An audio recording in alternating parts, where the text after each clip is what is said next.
নমস্কার, আমি স্বর্ণকমলিকা চক্রবর্তী। এখন আমার লেখা যে গল্পটা পড়ব সেটার নাম হচ্ছে লাউ চিংড়ি।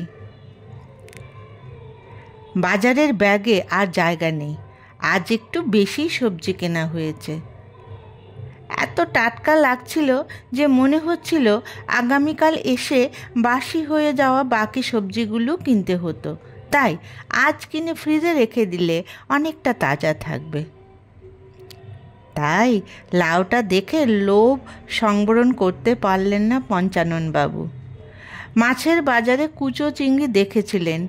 কী দিয়ে খাবেন, কে এই মাছ কাটবে, এই চিন্তা করতে করতে চিংড়ি না কিনে বাইরে এসে যখন কচি লাউ দেখলেন, তখন আবার পুরনো ইচ্ছেটা মাথাচাড়া দিয়ে উঠল। এই বিক্রেতা মনে হয় বাড়ির মাচা থেকে লাউগুলো কেটে বাজারে নিয়ে এসেছে। লাউয়ের গোড়া থেকে রস পড়ছে একটু একটু করে। আগে সব কেনা হয়ে যাওয়াতে ব্যাগ একদম ভর্তি। কিন্তু এমন লাউ হাতছাড়া করা যায় না। দামটা একটু বেশি। ভালো জিনিস দাম দিয়ে কিনলেও মনটা খুশি থাকে। তাই লাউ কিনে আবার চিংড়ির কাছে। কত দিন লাউ চিংড়ি খাওয়া হচ্ছে না, আজ এটা খেতেই হবে। ব্যাগে জায়গা ছিল না, তাই সেই লাউ হাতে ঝুলিয়েই চিংড়িওয়ালার কাছে যেতেই, এই তো দাদু আজ লাউ চিংড়ি খাবে, আসুন কতটুকু দেব, 2 কেজি? দাদু মানে পঞ্চাননবাবু হা হা করে উঠলেন, বললেন, মাথা খারাপ নাকি তোর? এই কুচো চিংড়ি 2 কেজি নিলে পোটলা হাতে আমাকে বাড়ি থেকে বার করে দেবে। 500 গ্রাম দে, না হলে আজ আর রান্না হবে না। বাজারের ব্যাগ, লাউ এবং কুচো চিংড়ি দিয়ে রাস্তা দিয়ে হাঁটছেন 80 বছরের বৃদ্ধ যুবক। কেউ ওনাকে বৃদ্ধ বললে মনে মনে একটু অভিমান হয়। তিনি এখনও বাজার, সাঁতার, জিম করেন, তবে কি ওনাকে বৃদ্ধর কোটায় ফেলা যায়? বয়স তো একটা সংখ্যা। ওই যে পাশের বাড়ির তরুণবাবু, 50-এর মানুষ, দেখা হলেই, দাদা সুগার, প্রেশার, কোলেস্টেরল পিছু ছাড়ছে না, আর আপনাকে দেখে মনে হয় এরা আপনার কাছে এলে ভয়ে পিছু হটতে শুরু করে। পঞ্চাননবাবু হেসে তরুণবাবুকে বলেন, ভয় পাবার মতো শরীর তৈরি করেছি বলেই তো ওরা ভয় পায়। তোমাকেও ভয় পেত যদি আমার মতো জীবনশৈলী তৈরি করতে পারতে। খুব খুশি মনে তো বাড়িতে ঢুকলেন, কিন্তু এত ঝনঝন আওয়াজ আসছে কেন রান্নাঘর থেকে? বাজারের ব্যাগটা মেঝেতে রেখে গিন্নিকে বললেন, খুব জম্পেশ করে লাউ চিংড়ি করতে বলো, অনেক দিন পর মনের মতো 2টো জিনিস পেয়েছি। গিন্নির উত্তরের জন্য যে মানসিক প্রস্তুতি থাকা দরকার ছিল সেটা হয়তো ছিল না। তাই প্রেশার, সুগার ওনাকে ভয় পেলেও বউয়ের মুখ ছামটার কাছে তিনি হেরে গেলেন। আজ রান্নার মাসে আসেনি। বৌমার অফিসে কি কাজ আছে, তাই তাড়াতাড়ি বের হতে হবে। নাতির স্কুলে পরীক্ষা শুরু হয়েছে, ছেলেও অফিস যাবে। অতএব রান্না, টিফিন বানানো এই বুড়ো বয়সে একা কি করে সামাল দেবেন ভাবছেন।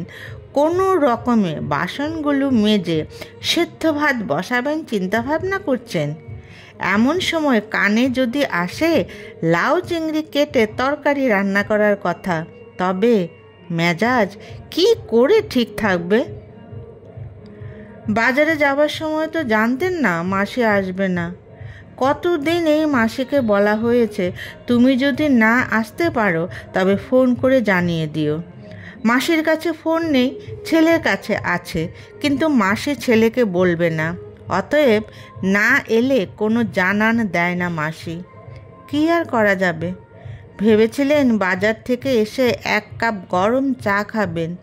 এখন বউ যেই খেপচুরিয়াস হয়ে আছে, চায়ের কথা বললে খালি কাপটাই কপালে ছুঁড়ে মারবে। আর কথা বাড়িয়ে লাভ নেই। মাঝে মাঝে তরুণবাবুকে দেখেন চাকাওয়ালা চায়ের দোকানের সামনে আরাম করে দাঁড়িয়ে চা খেতে। এতদিন এই রহস্য বুঝতে পারতেন না, আজ ব্যাপারটা জলের মতো পরিষ্কার হয়ে গেল। আগে জানলে চৌমাথার মোড় থেকে আরাম করে চা খেয়ে আসতে পারতেন। এখন আর কিছু করার নেই। এইমাত্র বাজার থেকে বাড়ি ঢুকেছেন, আবার এক্ষুনি বেরোলে হাজার প্রশ্নের সম্মুখীন হতে হবে।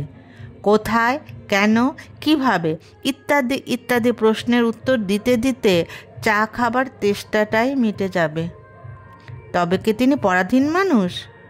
বয়স হলে নিজেকে যতই সমর্থ রাখার চেষ্টা করা হোক না কেন, আসলে তারা পরাধীন। পরাধীনতার শৃঙ্খল রয়েছে বলেই তো আর গটগটিয়ে বাড়ি থেকে বের হতে পারলেন না।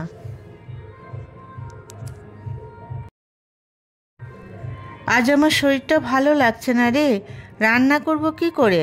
কুয়ো থেকে 2 বালতি জল তুলে রান্নাঘরে দিয়ে যা।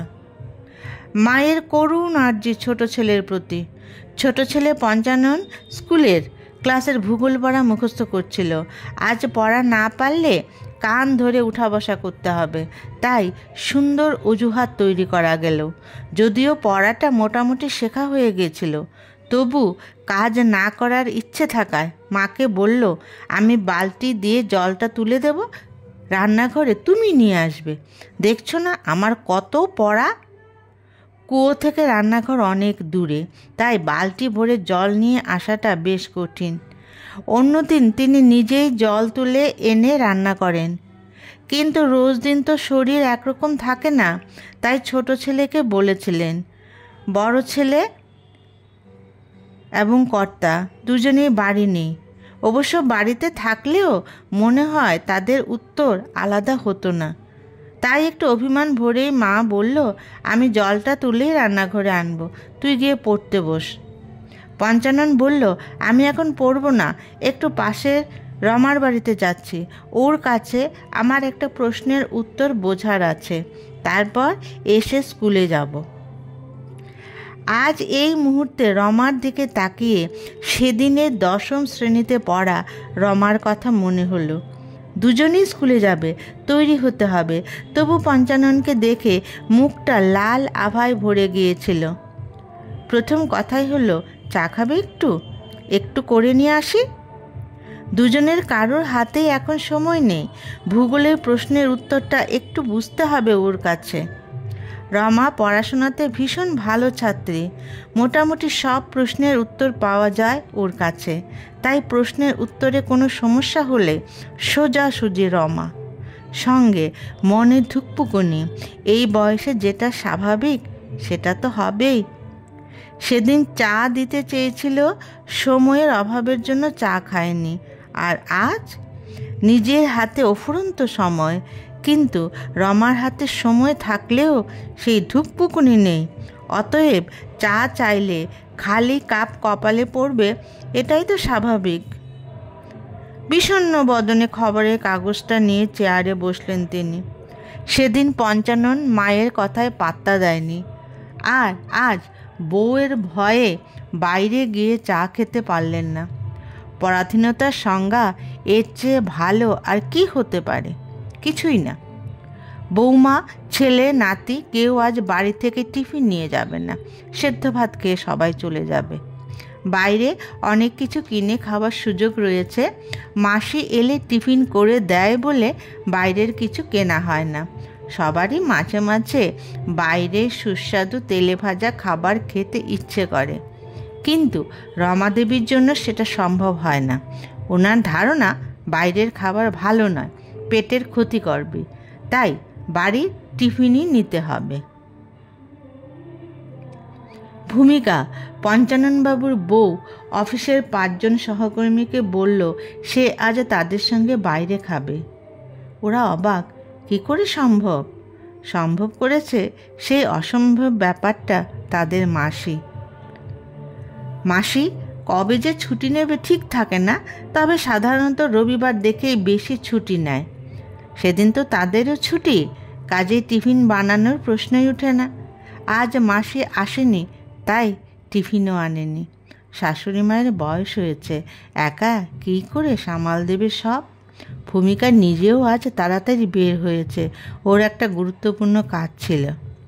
এখন অফিসে এসে মায়ের জন্য খারাপ লাগছে, কারণ সে কোনো কাজেই মাকে সাহায্য করতে পারেনি। উল্টে মা সেদ্ধ ভাত খাইয়ে সবাইকে বাইরে পাঠিয়েছে।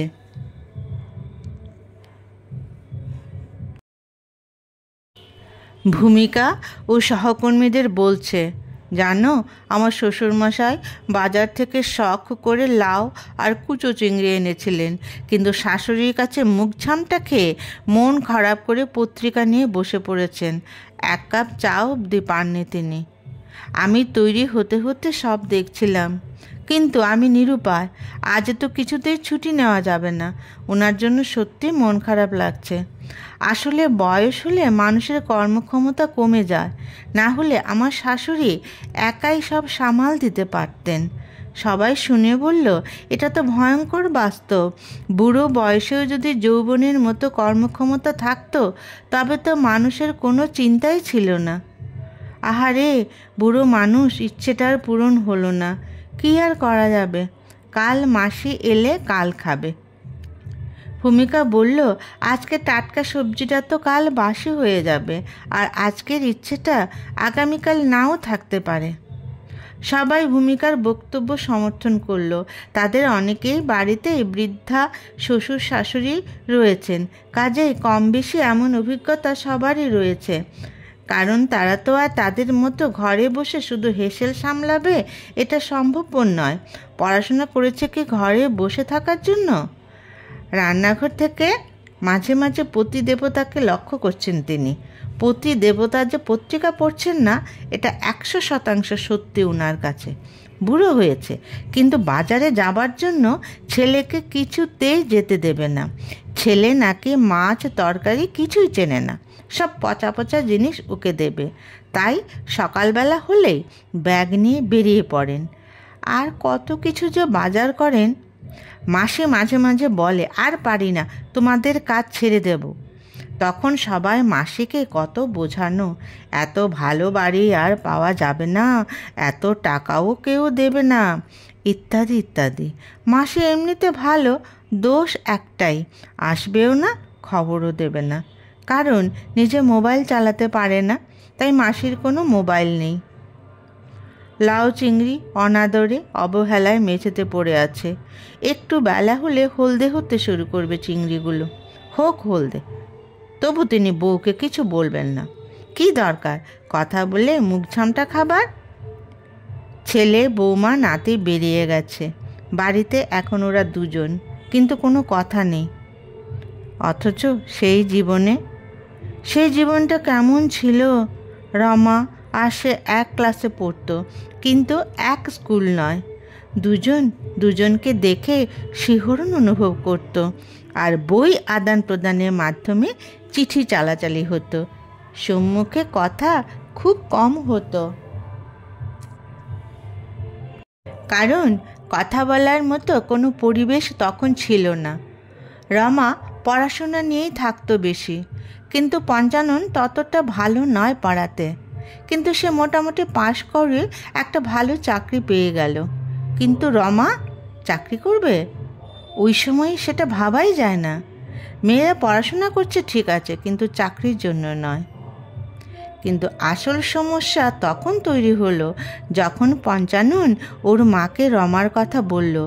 একই ক্লাস, মানে সমবয়সী প্রায়, কাজেই এ বিয়ে কিভাবে সম্ভব? বর যদি অন্তত 5 বছরের বড় না হয়, তবে তো বিয়ের আলাপই চলে না। তবু জাত ঠিক আছে, না হলে তো বিয়ে প্রশ্নই ওঠে না। কিন্তু কাছাকাছি বয়সের মেয়ের সঙ্গে ছোট ছেলের বিয়ে কিভাবে সম্ভব? সে সময় কত কষ্ট করে যে দুই পক্ষের মা বাবা আত্মীয় স্বজনদের রাজি করানো হয়েছিল। সেদিনের কথা মনে হতেই তিনি ফিক করে হেসে ফেললেন। রান্নাঘর থেকে এইবার রমাদেবীর চিৎকার শোনা গেল। হাসি তো আসবেই, আমি তো কচি খুকি কাজ করছি, আর এনার আমার কাজ করতে কষ্ট হচ্ছে দেখে হাসি পাচ্ছে। তখন 10 বছরের ছোট বউ বিয়ে করলে তো বউয়ের বয়স 10 বছর কম হতো, কাজও করতে পারতো অনেক বেশি। না, উনি আমাকেই বিয়ে করবেন। এখন বোঝো ঠেলা। পঞ্চাননবাবু হেসে ফেললেন, বললেন, আমি জানো তো এই কথাটাই এক্ষুনি ভাবছিলাম। আমরা তো আর প্রেম করতে পারিনি, কারণ ওই সময় তো প্রেম করা যেত না, কিন্তু বয়সের জন্য আমাদের বিয়েটাই বাদ হয়ে যাচ্ছিল। এখন এই 80 বছরে সমাজের কত পরিবর্তন দেখলাম। এইবার রমাদেবীর সমস্ত রাগ যেন গলে জল হয়ে গেল। বললেন, বাজার থেকে এসে কিছু খাওনি, চা করে দেব? পঞ্চাননবাবু বললেন, আরে সেটাই তো খেতে চাচ্ছিলাম, ভয়ের চোটে বলতে পারিনি। কাপ ভর্তি চা ধোয়া উঠছে, আধুনিক চা নয়, মানে শুধু লিকার, চিনি দুধ বাদ যেটা ছেলে বৌমা খায় সেটা নয়। পঞ্চাননবাবু এবং রমা দুজনের চা হচ্ছে যাকে বলে কড়া চা, তাতে যেমন দুধ তেমন পাতা তেমন চিনি। রমাদেবী 2টো কাপ নিয়ে এসে কর্তার সামনে বসলেন। কর্তা বললেন, বিয়ের পর যখন দুজনে একসাথে চা খেতাম তখন কথা যেন আর ফুরোতে চাইতো না। এখন বোধহয় আমাদের সব কথা শেষ হয়ে গেছে, এখন শুধু দরকারি কথা, তাও আবার বললে মুখ ঝামটা। আর তাই তো চা খাবো সেটাও তোমায় বলিনি। রমাদেবী বললেন, কি বলবো বলো, আমি তো পড়াশোনায় ভালোই ছিলাম, কিন্তু চাকরি করব এই কথাটা কোনো দিন ভাবিনি। এখন বৌমা চাকরি করছে, আমার খুব ভালো লাগে। আমাদের তো কাজ ছিল বিয়ের পর শুধু হেসেল সামলাও, কিন্তু এখন যে শরীরে আর দেয় না। কর্তা বললেন, আজ লাউটা নিয়ে যখন আসছিলাম তখন পরিচিত সবাই লাউটা কত টাকা দিয়ে কিনেছি জানতে চাইল। এটা বেশ মজার ব্যাপার, হাতে কিছু থাকলে সবাই সেটার দাম জিজ্ঞেস করবে। আজ আমি গুনেছি 10 জনকে আমার উত্তর দিতে হয়েছে। এখন তুমি যদি আমার চিংড়ি বাছাটা দেখিয়ে দাও তবে আমি তোমায় সাহায্য করতে পারি। কুচো চিংড়ি কাটতে দায়ের প্রয়োজন হয় না। রমাদেবী দেখিয়ে দিলেন কিভাবে মাথার উপরে শক্ত খোলসটা ছাড়াবেন। প্রথম কয়েকটা চিংড়ি 2 টুকরো করে ফেললেন কর্তা। গিন্নি আবার কায়দাটা দেখিয়ে দিলেন। এবার হচ্ছে মাছ কাটা। রমাদেবী দাঁড়িয়ে বসলেন লাউ কাটতে। দুজনে মিলে একসাথে কাজ করে রান্নাটা বসিয়ে দিলে বেশি সময় লাগবে না। আজকে দুপুরবেলা ওরা দুজন আরাম করে লাউ চিংড়ি দিয়ে ভাত খাবেন। শুধু ওদের আফসোস, কর্তা চিংড়ি কাটছে, গিন্নি লাউ কাটছে। এটা নাতি বাড়ি থাকলে মোবাইলে ভিডিও করে রাখতো। পঞ্চাননবাবু যে মোবাইলে ভিডিও করাটা এখনও শিখতে পারেননি। আজ নাতি স্কুল থেকে এলে নাতির কাছ থেকে এই বিদ্যেটা শিখতে হবে। ভবিষ্যতে যদি আবার এমন ভিডিও করার দরকার পড়ে তখন যাতে কষ্ট না হয় যে করতে পারলাম না এমন সুন্দর ভিডিওটা। নমস্কার।